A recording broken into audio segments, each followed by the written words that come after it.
आप सभी का स्वागत है मेरे चैनल ट्यूशन टीचर में। मैं प्रीति अग्रवाल आज आपको सिखाने जा रही हूँ स्टैंडर्ड 6 हिंदी की कविता नदी कंधे पर, जिसके कवि हैं प्रभुदास श्रीवास्तव जी। तो आपको पता है कि आपके एग्जाम में आने वाली है, तो आपको इसे याद करना है। और आप जब इसे याद करें ना, तो बेटा हमेशा याद रखें कि आपको कॉमा लगाना है, फुल स्टॉप लगाना है। तो हिंदी का फुल स्टॉप आपको पता होगा कि एक लाइन खींची जाती है। इंग्लिश में हम क्या करते हैं, डॉट लगाते हैं, मतलब फुल स्टॉप लिखते हैं। लेकिन हिंदी में हमेशा क्या करते हैं, एक लाइन खींचते हैं, जैसे कि हम वन बना रहे हों। ठीक है, तो आपको वो ज़रूर याद रखनी है। तो इसमें हमारे को इसमें 3 स्टैंजाज हैं, 1 2 3, और ज़्यादा बड़ी कविता भी नहीं है।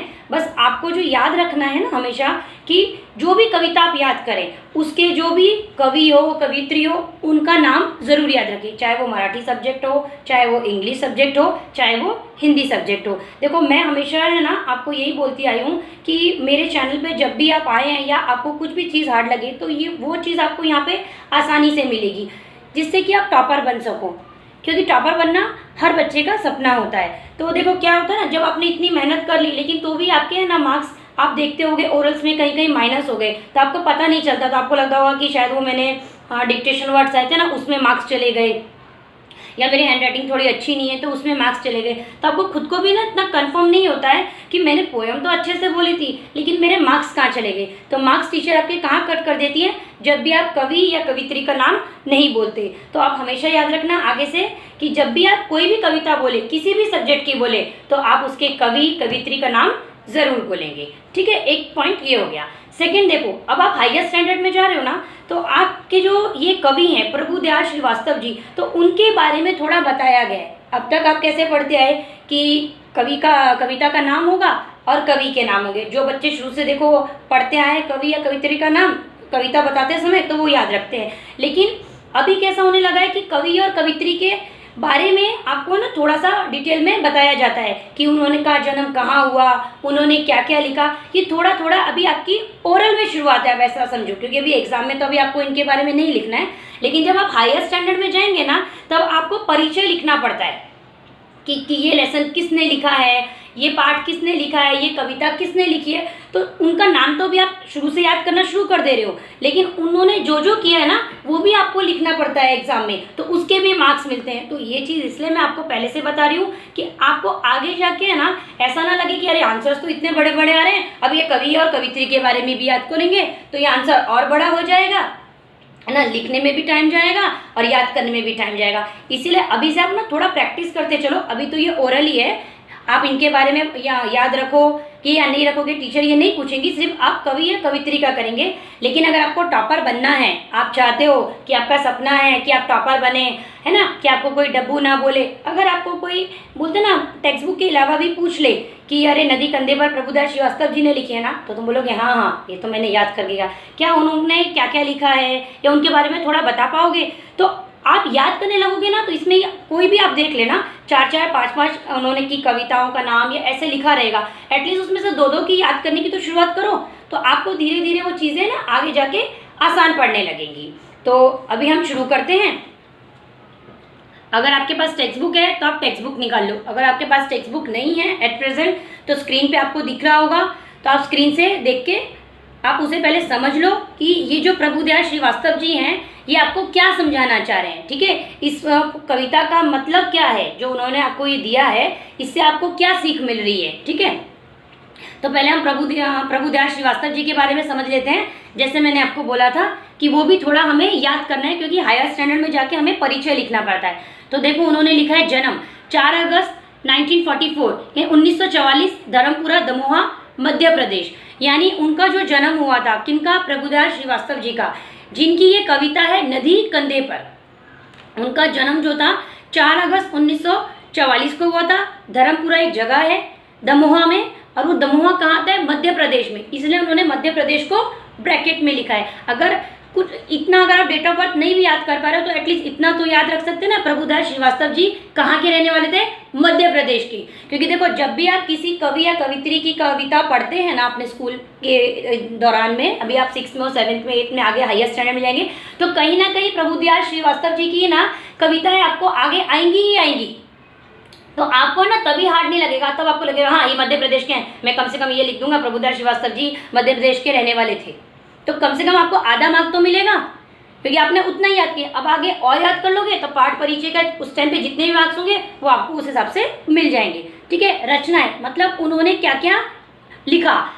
बुंदेली लघु कथाएं मीन्स शॉर्ट स्टोरीज, लोकगीत, देखो एक ट्रेडिशनल सॉन्ग्स होते हैं, जैसे मैं अगर बोलूँ सरदारों के गिद्दा होते हैं, अगर आप में से कोई सरदार होगा या आपको नॉलेज होगी पंजाबी, तो एक फोक सॉन्ग्स बोलते हैं। जैसे राजस्थानियों की भी एक ट्रेडिशनल सॉन्ग्स होते हैं ना, फोक सॉन्ग, जो ऐसे मूवीज वगैरह में नहीं होते हैं लेकिन फोक सॉन्ग्स होते हैं, वो उन्होंने लिखे। दैनिक भास्कर, नव भारत में बाल गीत आदि, दैनिक भास्कर, नव भारत में बाल गीत आदि, यानी कि दैनिक भास्कर अगर आपको समझ में आया होगा तो दैनिक भास्कर कोई जगह वगैरह नहीं है, ये एक न्यूज़पेपर है, और नव भारत भी एक न्यूज़पेपर है। तो ये दो न्यूज़पेपरों में उनके बाल गीत लिखे जाते हैं। बाल गीत मतलब बच्चों के जो गाने होते हैं ना, वो उनके उसमें प्रिंट होते थे न्यूज़पेपर में। कौन से न्यूज़पेपर में? दैनिक भास्कर और नव भारत में। अब उनका परिचय जो उन्होंने बताया, आप विगत 2 दशकों से कहानी, कविताएं, व्यंग, लघु कथाएं, गजल आदि लिखते हैं। यानी उनके बारे में बताया कि 2 दशक, 1 दशक मतलब कितने साल? 10 साल, और 2 दशक मतलब 20 साल, यानी दशक मतलब 10 साल हो जाता है ना, तो उसको 1 दशक बोलते हैं। यानी वो पिछले 20 सालों से है ना कहानी, कविताएं, व्यंग, लघु कथाएं, गजल आदि लिखते आए हैं। प्रस्तुत कविता में काल्पनिक प्रतीकों के द्वारा नदी के प्रति बाल मनोभावों को व्यक्त किया है। किन्होंने? प्रभुदास श्रीवास्तव जी ने। अब उन्होंने, बाल मतलब बच्चे, उन्होंने बोलते हैं ना एक काल्पनिक तरीके से बताया, उन्होंने ना ऐसे इमेजिन किया है कि बच्चे किस तरीके से है ना इमेजिन करें और एंजॉय करें, क्योंकि कुछ चीज़ें कैसी होती हैं कि जिसको ना आपको ना कल्पना करके ही है ना खुशी मिल जाती है, क्योंकि कुछ चीज़ें है ना रियल में आप नहीं कर सकते, या अगर रियल में करना चाहते हो तो वो ऐसी सिचुएशंस होती है या हम ऐसी जगह रह रहे होते हैं कि उस चीज़ को हम एंजॉय नहीं कर पाते हैं। तो कविता में आप देखो, नदी कंधे पर, अगर हमारे बस में होता नदी उठाकर घर ले आते, अपने घर के ठीक सामने उसको हम हर रोज बहाते, कूद कूद कर उछल उछल कर हम मित्रों के साथ नहाते। यानी ये उन्होंने कल्पना क्यों की है नदी की? क्योंकि आप सोच के देखो, कोई भी बच्चा हो, हम भी बच्चे थे, पानी में खेलने को छोड़ दो, ठीक है, खूब मजा आएगा, खूब मजा आएगा, लेकिन जो लोग अभी शहरों में रह रहे हैं तो उनको नदी में जाने को मिलेगा?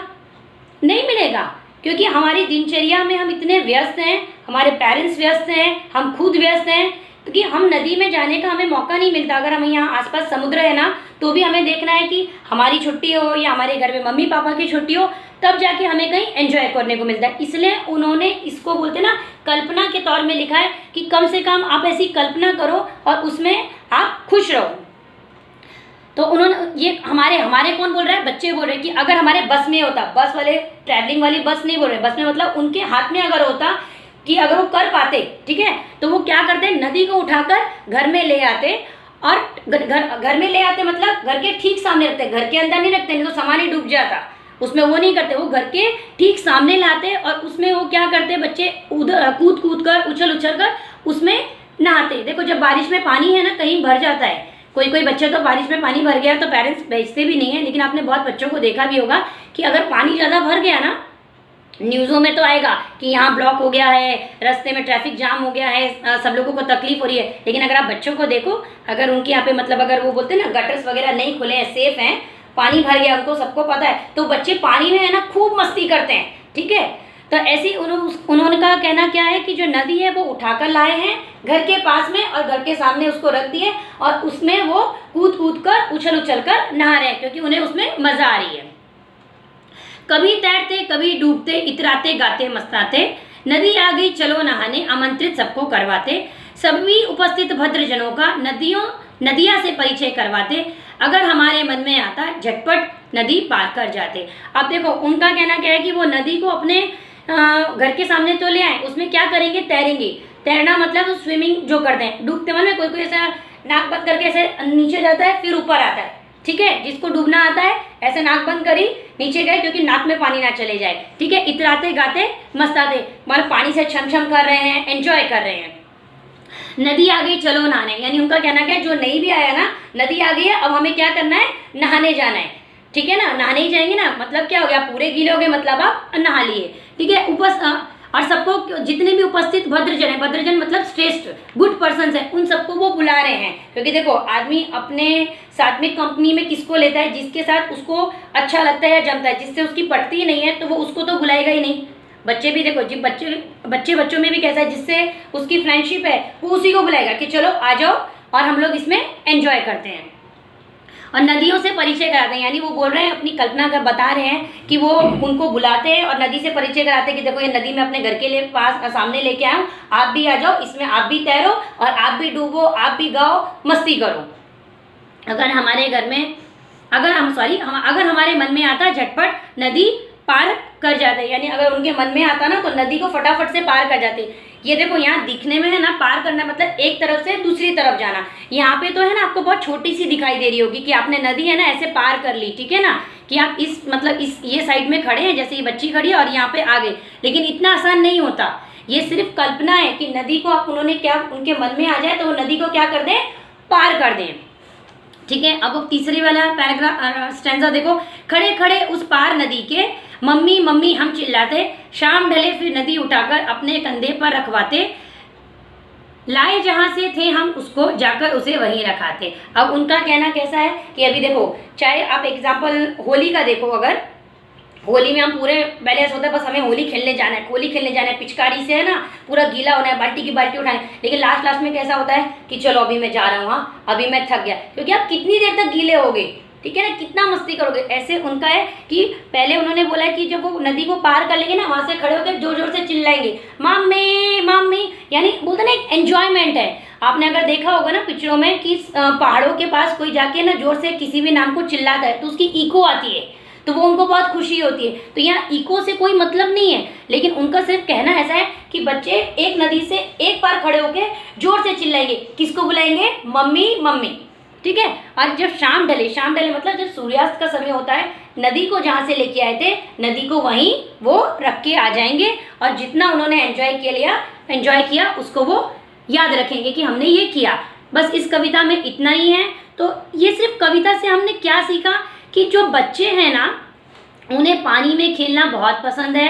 एक कल्पना है कि हम नदी के पास नहीं जा सकते हर रोज़ क्योंकि हम बिजी हैं, है ना, हर किसी के घर के पास में नदी पास में नहीं है। तो ये जो कवि थे प्रभुदयाल श्रीवास्तव जी, उनकी ये कल्पना थी कि किसी बच्चे ने ऐसे कल्पना की कि वो नदी घर के बाहर ही ले आए और उसमें बोलते हैं एंजॉय करें अपने फ्रेंड्स के साथ में, एक साइड में खड़े होके मम्मी मम्मी चिल्लाएं, और शाम हो गई भाई जो जहाँ से आया था वो वहाँ उसको छोड़ आएंगे, ठीक है। लेकिन ऐसे रियल में होता नहीं है। तो बस अब आपको इसमें क्या करना है, इसको याद करना है। इसमें कोई भी ऐसे हार्ड वर्ड नहीं है, सिर्फ उपस्थित याद रखना। क्योंकि एक चीज़ मैं और बताती हूँ, जैसे मैंने आपको बोला कि मैं आपको बारीकी से पढ़ाऊंगी जिससे कि आप कभी अटके नहीं और आपका नाम कहीं खराब ना हो और आप टॉपर बने।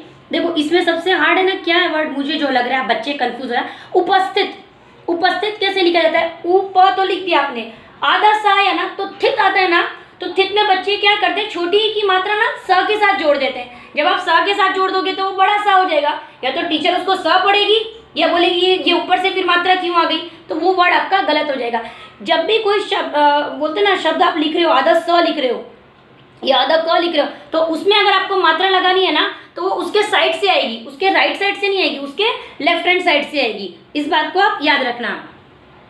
और इसमें और बाकी तो कुछ ऐसा है नहीं है। और बेटा जहाँ भी रहता है देखो कंधे, कोई आधा न लिख देगा कंधे पे, अगर यहाँ पे डॉट लिखा है तो डॉट ही लगा के आना। कुछ वर्ड ऐसे हैं जिसे आप याद रखो कि डबल टाइम लिखते समय है ना एग्जाम में आप कंफ्यूज मत हो जाने। तो टीचर बोलेगी इसमें कंधे कौन सा लिखा है, बस वो मेरे को चाहिए, तो आप कंफ्यूज मत होना। तो मैं उम्मीद करती हूँ कि आप लोगों ने ये पोएम अगर याद नहीं की है तो इसे याद कर लेंगे। और मेरे हिसाब से मैंने कोई पॉइंट छोड़ा नहीं है, सिर्फ ये काल्पनिक है, बताई गई है। और ये प्रभुदयाल श्रीवास्तव जी के बारे में आप थोड़ा बहुत याद रखेंगे कि वो मध्य प्रदेश के थे, उन्होंने वो 2 दशक से काम करते आ रहे हैं। और अगर आपने याद नहीं किया है तो इस कविता को याद कर ले। अगर आपको ये वीडियो अच्छा लगा हो तो आप मेरी वीडियो को लाइक शेयर और सब्सक्राइब जरूर करें। मिलते हैं एक नेक्स्ट वीडियो में, तब तक के लिए धन्यवाद।